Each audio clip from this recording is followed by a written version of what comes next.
And with the current expenditure, it's not something that you can pull back, unlike capital expenditure. The current expenditure is related to salaries, wages, and operating expenses, and these are very hard to change. These entitlements are very hard to change, and these are what causing the problems now in Europe and the US. So we don't want to sort of go through the same path that these countries have gone through. So I think moving forward, the government had to follow a more restrictive fiscal policy, especially with respect to current expenditure. Thank you.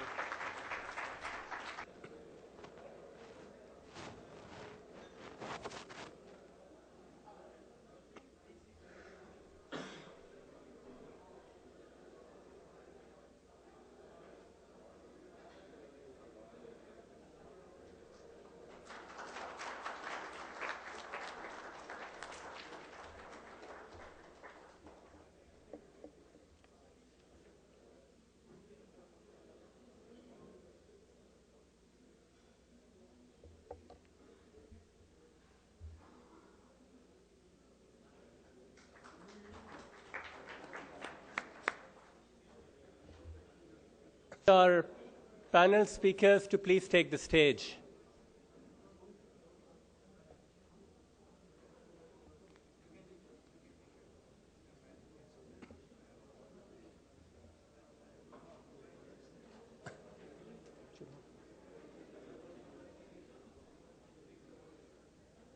Event could not have been possible without the generosity of our sponsors, the Big Four, as well as Philips and Agile too. So if you could give a warm round of applause for them. Excellent. That should probably wake up everyone.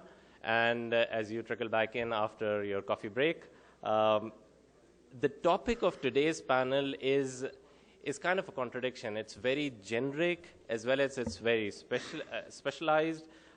It's very interesting, but for me, most importantly, it is very, very relevant to all of us in one way or the other, in our personal lives as well as professional lives.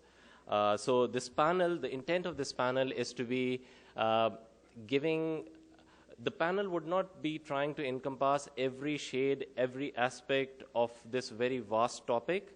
They'll be raising as many questions as they might be answering those. So the intent is to highlight the different shades, different aspects of this topic.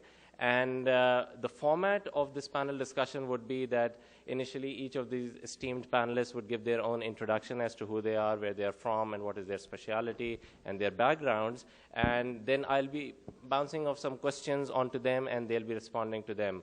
Subsequent to that, at the end of this panel interaction that we'll open the floor to Q&A session, and this would be your best chance to get an opinion or a feedback from the Big Four partners without their ability to bill you, actually, because they wouldn't have your contact details. So this is as good a time as any to ask them to your heart's content as many questions as you want. A housekeeping request that if you've got electronic devices, and hats off to anyone who does not have an electronic device, because I'm sure we all carry at least one, to kindly put it on silent or on the vibrate mode, because otherwise it impacts the sound system and is a huge distraction as well. In terms of introduction of the panelists, I have with me Mr. Noor Abid from Ernst & Young, Mr. Rob Hanlon from Deloitte, Mr. Khalil Al-Sudais from KPMG, and Mr. Ashraf Jamal from PwC. I give the floor now to them to introduce themselves a little bit. Yeah, thank you. Ladies here. So maybe with all the changes that are being made here, it will happen soon, who knows? Maybe at the next 50th anniversary, who knows?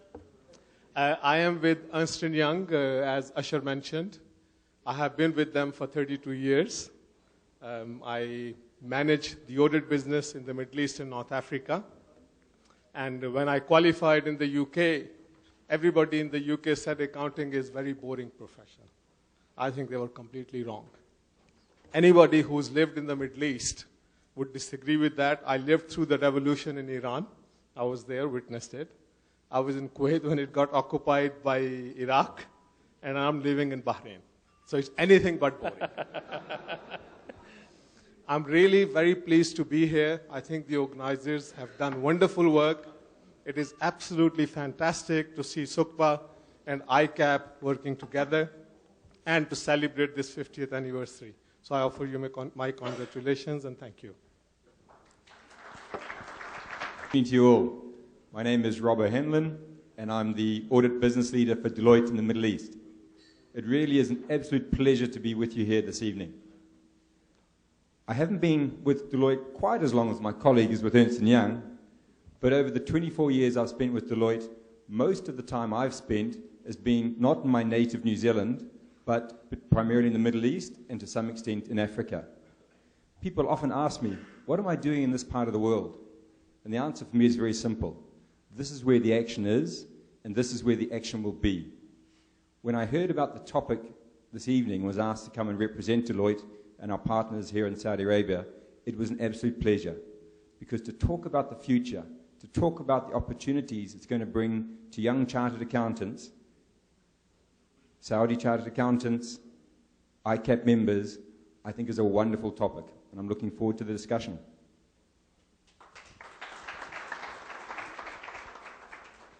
Bismillah ar-Rahman ar-Rahim, salatu salam ala Rasulullah. My name, good evening to all of you, and pleasure to be here. Thank you for the chapter for inviting me.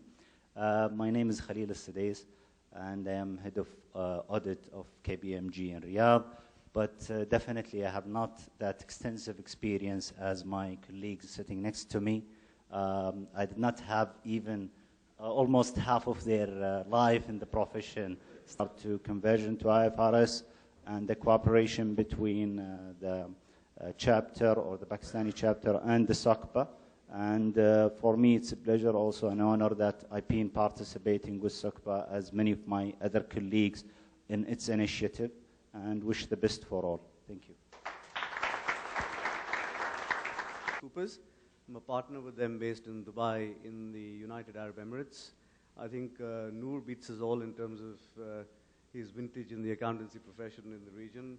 I'm not that far behind. I come up to now spending 29 years with the firm, 17 of which were in Bahrain, where Noor currently is, and coming up to 12 years in Dubai, where I look after the financial services practice. And as my fellow panelists have said, I think we've all but had just completely exciting times here, for one reason or another in the region, with the different events over the years, over the decades, and now the crisis and sort of handling that. I'd also like to take this opportunity to thank ICAP for giving us this opportunity of being here on this panel and for putting up such an outstanding event. And we all look forward to the discussion. Fantastic. All my esteemed panelists, and in fact we'll go the other way around, and I'll request Ashraf to initiate his thoughts on it, is that the slogan out there is, it's the economy is stupid. It got somebody elected as president of United States, just that slogan. And decade, 2 decades later, we are still talking about that it's the economy is stupid. Even the theme of this conference is about economy one way or the other, whether it's relating to our personal finances, our jobs, our careers, the Saudi economy, the Middle Eastern economy, the US economy, everything has this contagion effect. So when we are here talking about this, what I would want to request the esteemed panelists because given their width and breadth of experience, and you've heard the number of years, mashallah, and the kind of client interaction that you all do, the probability of this topic about the economy, about the global financial outlook, the probability of this not coming up in discussions with clients and other meetings is next to zero.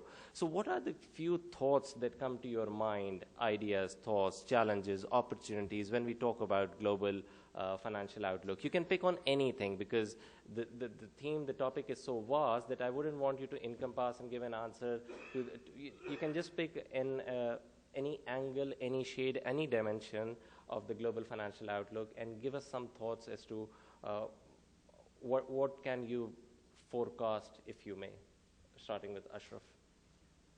Currently, so it's obvious that those parts of the world are the regions that actually face the challenges to come out of the messes they're in. Employment, deteriorating asset values. Is that better? Yeah. No, I was just talking about the challenges facing the United States and Europe for different reasons. The US more because of the financial crisis, the Eurozone more because of the sovereign debt crisis. And from where we see things happening is there's a lot of capital flows now moving from Europe and the US more into the Far East towards India, China, and further afield. And that is where the second strap line comes in terms of opportunities. So challenges on the other hand, on the one end, in terms of these countries and regions working out of their economic problems, opportunities further, in the BRIC countries, Far East and Asia, and the Middle East happens to be right in the middle. So potentially a win-win situation because we all live in a global world. The Middle East has been affected by the crisis, but not as significantly as the West has been, more because of its more prudent fiscal and monetary policies, a minimal derivative activity which you see in the West, and positioned right at the gatepost of the Far East. So I think, just on a very high level, opportunities here and further Far East. Good. Khalil, please. Be very gloomy about the economy circumstances in Europe, in the state and other places. So I think we are in the best place to be, being in Saudi Arabia, considering the current economic situation here.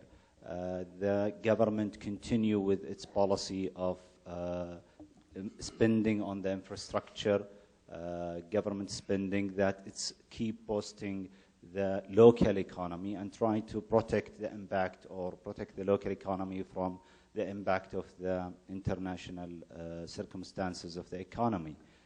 And with the oil prices keeping up within the predicted range, things seems to be going to be fine. The experienced growth rate in 2011 I think was the highest since 2003. Probably it's not going to be the same for the coming year or so. But again, with the oil prices, the government approach, I think when we look only to the local market or to the Saudi economy, things seem to be fine and looking to a very large extent pretty. However, that what I do anticipate that local businesses will be a bit reluctant in terms of taking a business opportunity forward and investing because of their concern of what could happen and what is happening around.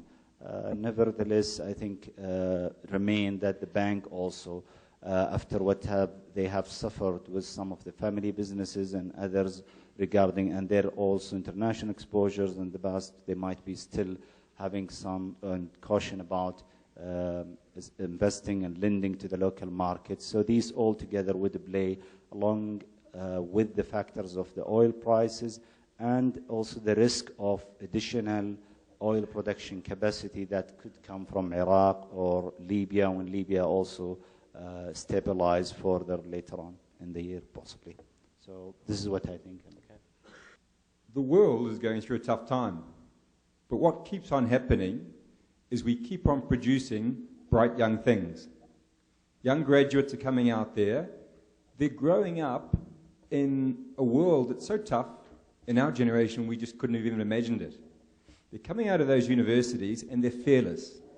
They are ready to go with their ideas, with their energy, and probably with a lot less need for capital than maybe the earlier generations, because we had easy access to it. I think as an audience, we've got to understand, we've got to be looking out for those bright young things, whether within our organizations or whether they're the young entrepreneurs out there having a go, and understanding the Microsofts of the future are out there. If as a profession, we can be seen to be playing our role in society to encourage that entrepreneurial behavior, we can look back 10, 20 years from now and say, yes, this was a tough time, Yes, and I agree with the panelists, we were perhaps fortunate that we were in the region during this tough time, but that we played a role in the next recovery, because it's coming. Those bright young things are going to make sure it comes, and best we play our part to help them. Financial outlook, different people have different perspectives. I have a 12-year-old daughter. I'll share with you her perspective. I wish I could show you, because it was what she showed me on YouTube. I'm sure you've all heard and experienced YouTube. Last year, when the financial meltdown had happened, and obviously there are plenty of movies about it, she called me, Dad, I want to show you something. So I went there, and this was in front of this is a small video, in front of Wall Street. Pickup pulls up. The guy is wearing jeans and a T-shirt, and outside there's a queue of CEOs and CFOs. And he says, today I need 2 CEOs and 3 CFOs. So that was her perspective. But indeed, that's a much simpler perspective. I think we've had the global financial meltdown. In the Middle East, we've had the so-called Arab Spring, which has affected a lot of economies directly and some economies indirectly. And I'm first to admit Dubai has benefited from the Arab Spring. I think they have the infrastructure. But as each of my colleagues said, we are very fortunate to be in a region where the larger portions of economies are oil-based. You heard from Dr. Said about the global economy's performance and Saudi economy's performance. If you were to look at UAE, Kuwait, Qatar, not much different. And if you look at foreign direct investments, you will be really surprised. A country like Saudi Arabia has been attracting huge investments. And when the meltdown came, in the other countries, the foreign direct investments decreased significantly. In Saudi, they came down only about 2 billion, from 50 to 48, or 48 to 46. So that's really the kind of economies that we are living in. You heard 150 billion surplus here. The figures, obviously smaller, but also large surpluses in Kuwait, very large surplus in Qatar. And Saudi Arabia is spending. Kuwait, because they have got a new trend they want to set up for the Guinness World Book of Records, how many governments they set up. So for that reason, they're probably not spending as much as they could or as they should. Tomorrow there's election, so hopefully they'll get a stable government, and we can see some of the money coming back into the economy. Abu Dhabi certainly pulled back for a while. They rescued Dubai, and last week they've announced some mega projects. Saudi Arabia has been announcing, has been spending, and the growth rate that you saw today in the earlier presentation is one of the top. Even UAE in 2011 grew, the non-oil economy grew almost 3%, which is very surprising, because the oil price at about $110 last year has benefited these economies enormously. So what does that mean? We did a global survey of 1,000 top executives from the top companies around the globe. And what was interesting, let me just share with you the conclusions that was launched at the Davos Summit in Switzerland. Bumpy ride for businesses because they believe volatility has increased. And to that, we are not immune even here. Don't kid yourself that because we are living in the Middle East, we are protected, or the companies are protected. They're not. We are also living in volatile times. Volatility has increased because downgrades of government debts, stock market fluctuations, and shifting political environment, and that applies a lot more to us. Their conclusion was that companies have to be much more nimble in decision making. And those companies that are nimble are the ones who will succeed. 4 key challenges. The topic today is challenges and opportunities. 4 key challenges are faced by the companies in the current environment. First and foremost, how do you succeed in rapid growth markets? It has now become a lot harder than it used to be. The second challenge, one size does not fit all. You cannot have the same policy, same investment strategy in every country that you operate. You've got to now choose, and choose very carefully. Third challenge, policy is more important, but much less predictable. Because as the economic and political circumstances change, unless you change with it, you are heading for a disaster. And fourth, which I think is the most important for this gathering here, they said good people are hard to find. And of course, certified accountants, chartered accountants are the good people. So we have a huge opportunity to make a contribution. I would share just one other thought with you, and then I'll close. Throughout 60s and 70s, if you looked at the top FTSE 100 or Fortune 500 companies, the differential in pay between the lowest paid and the top paid stayed around 1 to 40 times. During the 90s, that increased to almost 1 to 90 times. In the last 10 years, it shot up from 1 to 147 times. Contrast that with the accounting profession, where in none of the big four, it exceeds 1 to 20 times, and I'm being generous here. So really, you are good people, and in my humble opinion, you've got a huge contribution to make, because the companies require support, assistance, people who can look after them during these turbulent times, guide them, and put them on the right path. So I'm confident going forward, there are greatest opportunities for the people that we have in this room. Thank you. Excellent. Not something new. It wasn't groundbreaking, but it was important that it had to be reiterated, it had to be emphasized. We heard the same thing about the oil, about Europe, about volatility, about shortage of skilled manpower. We heard about the sovereign debt issues. Yes, probably we all know about this, and this is in the past as well as is probably the global future outlook as well. But I think the esteemed panelists are getting it rather easy out here, because what I see is consensus. And my job as a moderator is that I get to sit on the fence, they don't get to sit on the fence. And if they're sitting on the fence, I'm going to push them to take sides. And to get into that activity, what I do is I'd make two kinds of comments. And I would appreciate if they take a side on it. So some people would argue that we are sitting in the eye of the storm. There are others out there who would probably say that, no, we are cocooned away from this global turmoil. We are living in an oasis, and the contagion effect cannot get to us. So which is it really? It can't be both. We can't be cocooned as well as part of the global ecosystem. Some would argue that there is no way to go but up from here. The others, the pessimists among us, would say that we are still in a free fall and we have yet to hit the rock bottom. So what is it? It can't be both. The glass can be half full and half empty at the same time, but what is our perspective? What do we really see it as? Are we safe? Are we doomed?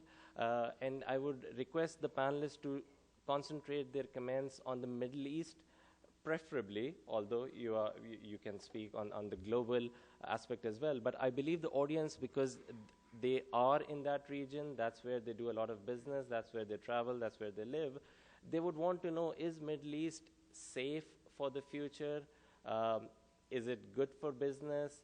And if you can take sides, and preferably a divergence of opinion would actually jazz this up. Starting with Noor, please. In fiscal 2008 and 9. And if you look at the GCC economies, UAE had deficit in 2008, 2009. Particularly, I'm talking about the non-oil-based economies. We are not immune. We are not in the eye of the storm, but we are certainly affected by the storm. And when the financial meltdown came, a lot of people got onto the stages and said, we live in the Middle East, we are safe because we are far away from it. Guess what? We got caught up, and you saw the loan loss provisions. And if we were immune, and we don't have that kind of toxic products relating to repackaged mortgage loans, mortgage securities, yet we were impacted. And in my opinion, we are yet to see more loan losses, because there is always a gap between oil-based and non-oil-based economies, and the cut down on expenditure by the various governments will have an impact, at least for next 18 to 24 months. So you will see impact, maybe not in Saudi, because your banks are the strongest in the region. They were, I think, relatively safe from toxic products. But elsewhere in GCC, there will be an impact, and we are living through turbulent times, which I think will get worse in the next 6 months. I believe that we're moving into exciting times. We've got the surpluses that have come through from the last number of years. We've had the opportunity to learn many lessons from the West in terms of getting ahead of ourselves. There's never been a greater focus on regulation, and I would like to think never a greater focus on making sure that we educate our professionals, particularly chartered accountants, lawyers, about the role of ethics and integrity in business. And of that base, when we take it and we match it against a population that's expanding, that's hungry for knowledge, looking for opportunities, we are very well positioned to learn the poor practices of some parts of the world, and in this region, springboard forward, both in terms of what happens in the immediate economies of the Middle East, and just as much take advantage of the financial muscle from the region to play a leading role in North Africa, and help North Africa also come to the party and be part of the growth of this wider region. There's lots of opportunity. It's not going to be easy. Good things never are. But if we wait, then definitely we're going to see greater expansion from the Chinese into North Africa. We're going to see those markets and those business opportunities taken from us. Now is not the time to wait. Now is the time for action. I cannot say probably a lot, but I would take it from what my colleagues here in the panel said.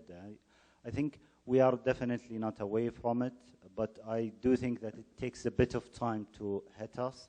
And the key element, I think, is the surplus that is accumulated with the governments in the region, and particularly in the GCC, in Saudi Arabia, and how this get utilized to boost the economy.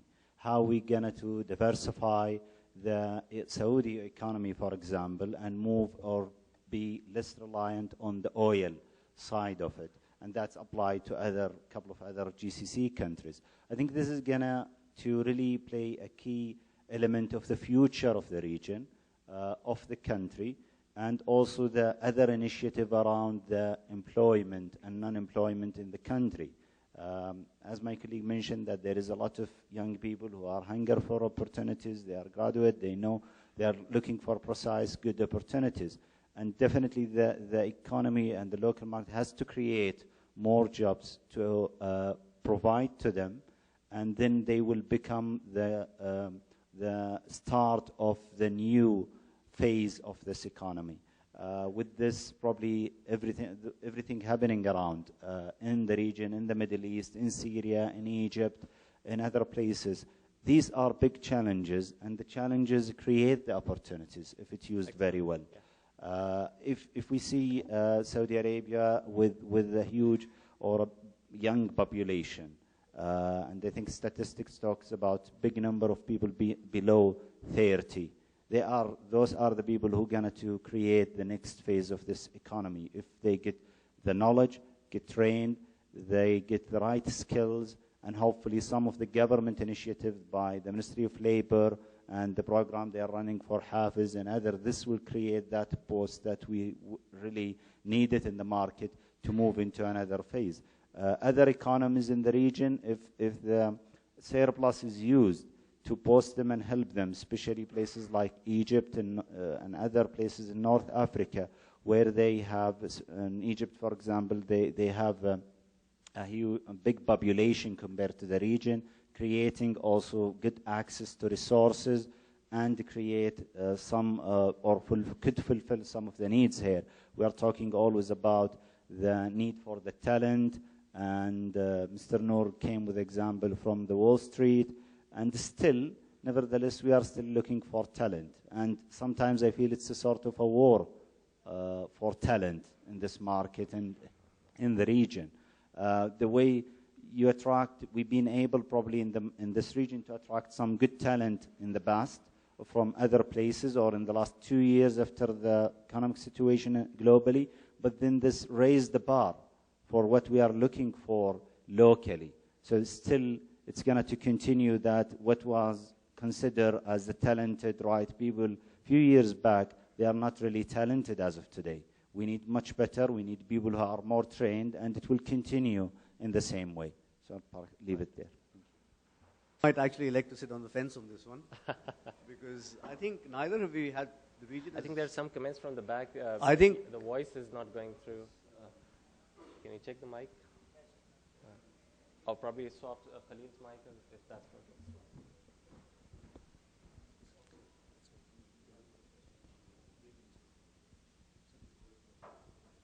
Sorry. No, I think neither has the region had a free fall or been in the eye of the storm, and neither has it been completely cushioned or safe, so to speak. I mean, we have been affected. We live in a global environment. No part of the world is sort of insular and completely shut off from the rest of the world. So we have been affected. But I think the region, in terms of its lending policies, the banking sector relative to the West has been more cautious. As I said earlier, the fiscal and monetary policies have been relatively more prudent. And I use the word relative. I mean, we have had mistakes in the region. There have been sort of lending, for instance, real estate in Dubai and the rest of the United Arab Emirates has had a very adverse effect. But by and large, I think as far as the region is concerned, what is a cause for concern is the political volatility in different countries in the region. And that it obviously has a knock-on domino effect on the various economies. So I think once sort of that sort of is reined in or settles down, then I think we're looking forward to really fairly bright future. And again, all the economies in the Gulf consciously realized that they need to diversify away from oil. They have been doing that, some of them pretty successfully. And that should sort of pay dividends going forward. So I mean, it's not that we're out of it. We need to be obviously careful. Governments have realized it. Regulation has increased both of the banking sector and fellow accountants. I mean, the various regulators in the region are now coming together, like SOCPA, like the DFSA in Dubai, in terms of regulating the accounting profession. So I think we're sort of taking care, to obviously not